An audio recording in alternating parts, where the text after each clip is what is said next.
Alright, 8th graders, today you're going to factor polynomials completely. And the main thing that we're learning here today is factoring by grouping. So, factoring by grouping is when we group terms into pairs.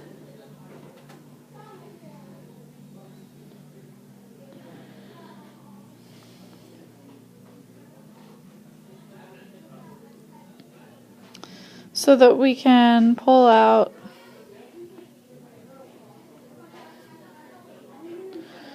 the greatest common factor. So, on this first one, to factor by grouping, we're going to break it up into these two sections.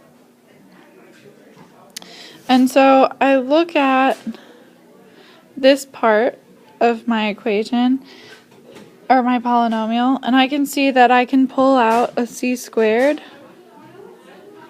So if I divide this by c squared and this by c squared, I end up with c minus 5.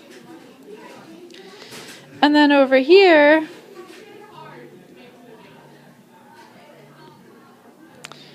I can factor out a 4, divide everything by 4. So I'm going to have a plus, and I'm going to have a 4. And when I divide by 4, I end up with c minus 5. So now, my two binomials. So I'm going to look at each piece now, and I can factor out a c minus 5. I can divide that out of both parts. And then what I have left over is c squared plus 4. So factoring by grouping leaves us with two binomials again. It just looks a little different. Alright, let's try number 2.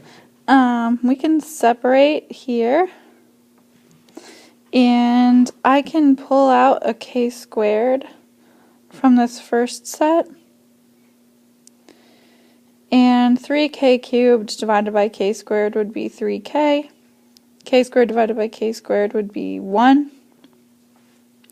I can pull a 3 out of the second set.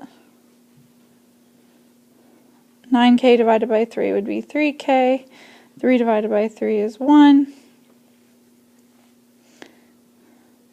So now I would have 3k plus 1 times k squared plus 3 for my answer.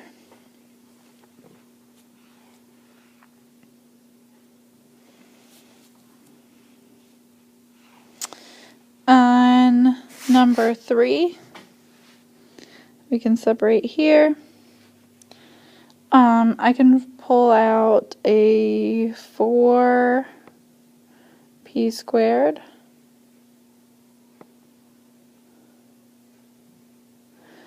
Eight divided by 4 is 2. P cubed divided by p squared is p, minus 28 divided by 4 is 7. P squared divided by p squared is 1. And then here, I'll notice that I have this same exact thing.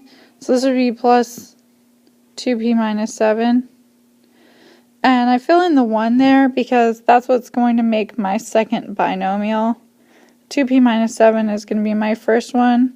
If I divide those out, I end up with 4p squared plus 1.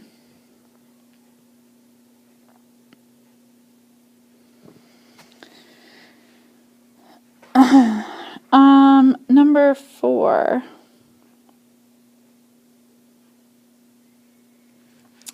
(24t cubed minus 18t squared). I can pull out a 6t squared. And I get 6t squared times 4t minus 3. If I divide everything here by 2, I get minus 2 times 4t minus 3. And that minus 3 is because I divided by negative 2. So negative 8 divided by negative 2 is a positive 4. Negative 6 divided by negative 2 is a negative 3. So make sure you're being really careful when you decide what you're pulling out,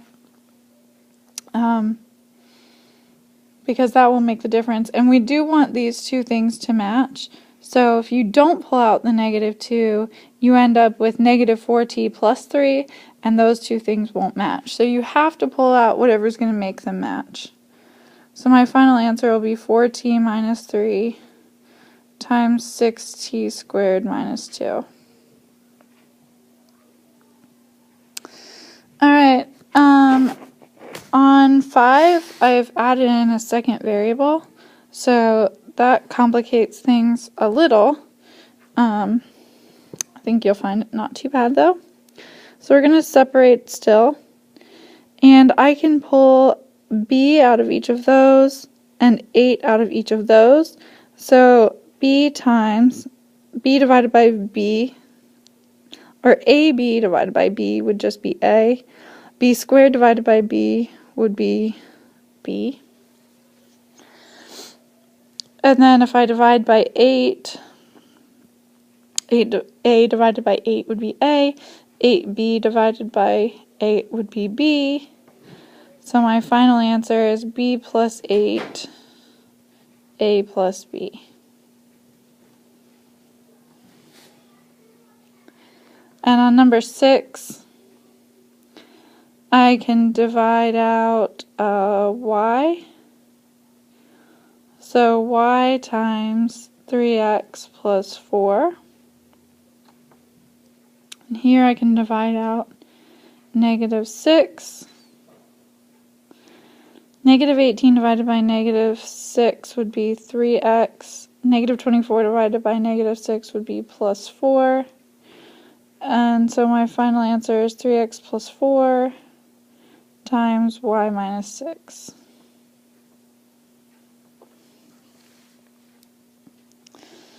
Alright, factor the polynomial completely if possible. So on number 7, we can pull out a 4d from each piece. So 4d cubed divided by 4d leaves us d squared. Negative 32 divided by 4 is negative 8d. And negative 36 divided by 4 is negative 9. We then have to factor all of this, so we end up with 4d. What multiplies to make negative 9 and adds up to make negative 8 would be negative 9 times 1. So it would be d minus 9, d plus 1 for my final answer.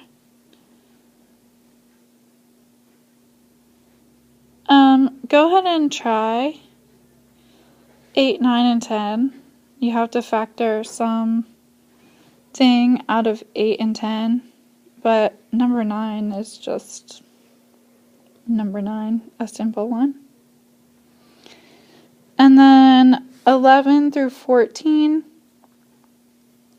you're solving the equation. Each of them equals 0. So once again, we're going to factor out. So I can factor out a q here, and I would have q squared minus 6q plus 8 equals 0. And then what multiplies to make 8 and adds up to negative 6 would be negative 4 and negative 2. So now q could equal 0, or 4 minus 4 is 0, or 2 minus 2 is 0. So those are all 3 possible answers.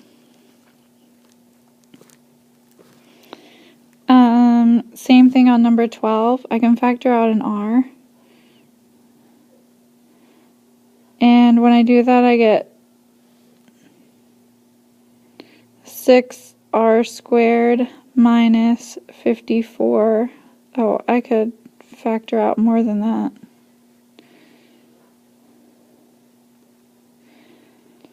I can factor out 6r. So I end up with r squared minus 9 equals 0.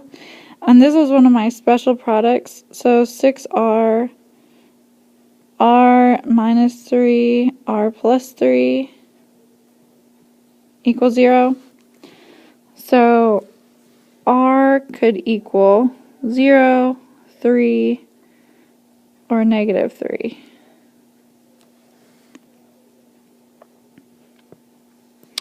Okay, try 13 and 14, and then see what you can do also with 15.